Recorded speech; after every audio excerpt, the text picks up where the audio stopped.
Good evening, everybody, and let me underscore it's been a good evening for everybody, not just the Democratic Party.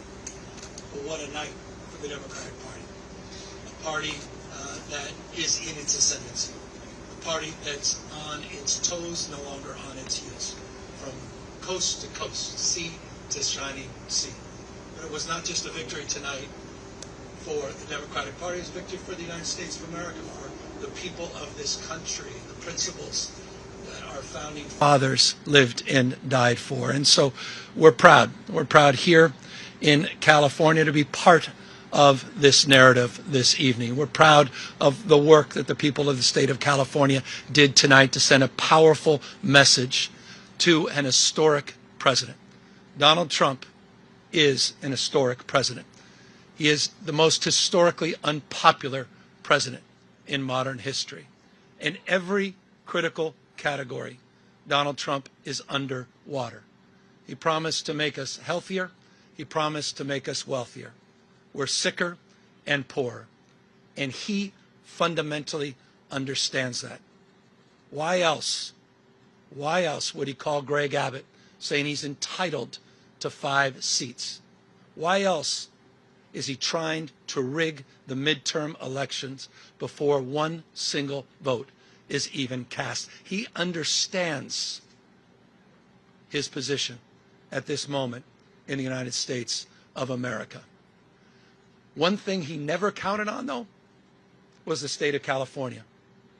Instead of agonizing over the state of our nation, we organized in an unprecedented way in a 90-day sprint.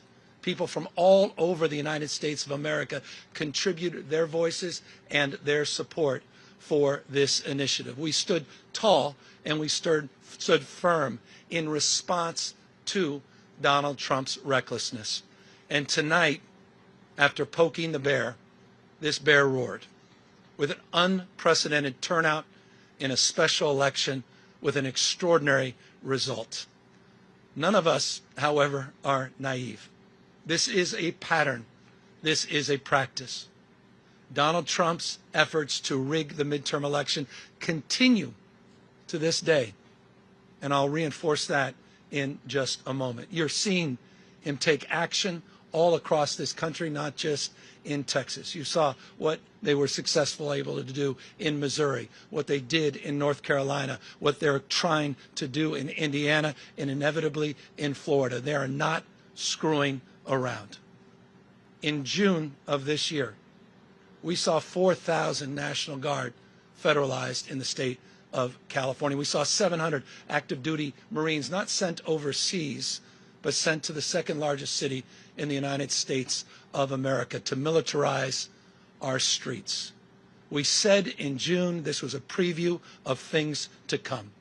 What more evidence do you need than what happened in Washington, D.C., what's happening up in Portland, cities like Chicago?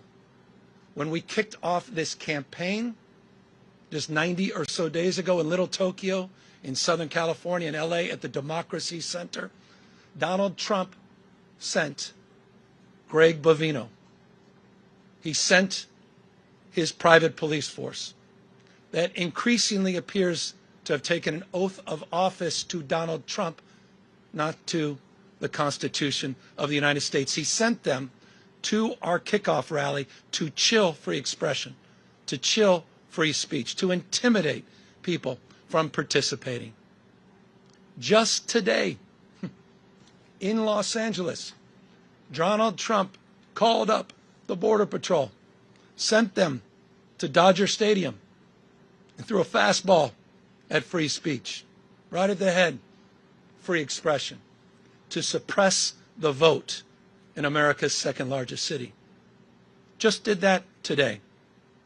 People in tactical gears sent out to intimidate a community that is already on edge. But you see, as we speak, people are still in line.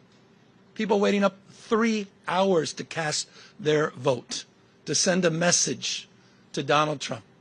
No crowns, no thrones, no kings. That's what this victory represents. It's a victory for the people of the state of California and the United States of America. And this is a victory that's punctuated with a sober reminder that it's not just the actions that Donald Trump has taken to federalize our guard, to begin the process of militarizing American cities, to intimidate free expression and speech by utilizing ICE and Border Patrol in American cities.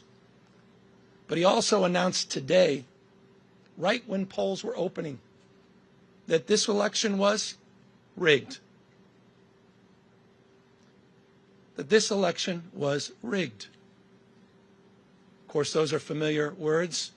It's exactly what Donald Trump said after January 6th, that day of love, where he tried to light democracy on fire. He tried to wreck this country, and he called in to the Secretary of State in Georgia, calling up for 11, 12,000 votes, just like he called Greg Abbott, saying he's entitled to those 5 seats. He said this election was rigged, and he's moving to look for criminal prosecution and investigations at the Department of Justice. He is not screwing around. So tonight, I'm proud, but I'm very mindful and sober of the moment we are living in. Donald Trump does not believe in fair and free elections, period and full stop.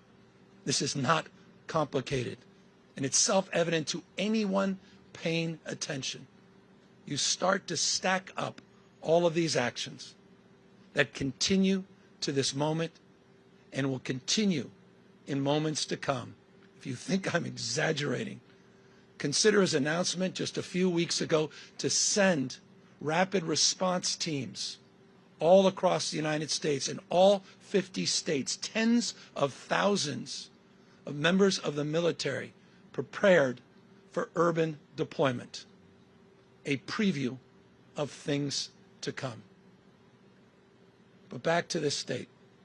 Our state of mind was resolute. Our state of mind was resolved to stand firm and to stand tall, to not be intimidated, to not be humiliated, to not fall prey to cynicism, to not fall prey to fear and the anxiety of someone that believes in only one thing, shock and awe, to intimidate and exhaust us. But we're seeing all across this country, 7 million people strong, standing up, not just for themselves, but for each other and for these enduring and historic principles of our founding fathers. And I'll end on that. Next year is the 250th anniversary of the best of Roman Republic, the best of Greek democracy. This fundamental notion of a system of checks and balances, of popular sovereignty, the rule of law.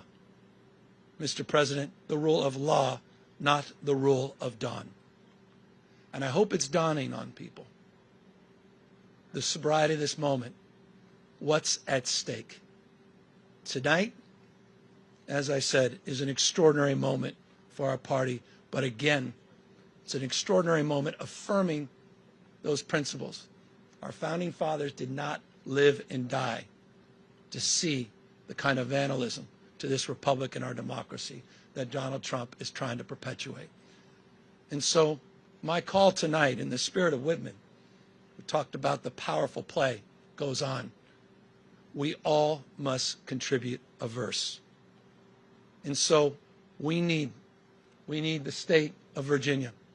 We need the state of Maryland.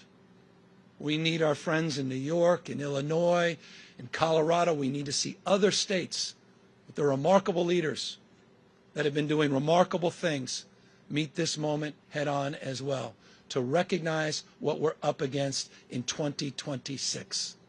And let me make this crystal clear. We can de facto end Donald Trump's presidency as we know it the minute Speaker Jeffries gets sworn in as Speaker of the House of Representatives. It is all on the line, a bright line in 2026. And so I want to thank everybody that stood up, not just for our democracy, but stood up for those that have feel bullied and intimidated, stood up for this notion of co-equal branches of government and a system of checks and balances. And I want to thank my wife, who reminds me every single day that this is about those that feel alone, those that feel isolated, those that feel an anxiety and a stress that they never could have imagined in their lives. This was about saying to them, we have your back, we see you, you matter, we care. And I'll just say this, I'm confident as we move forward into 2026 in this country, the best is yet to come. Thank you very much.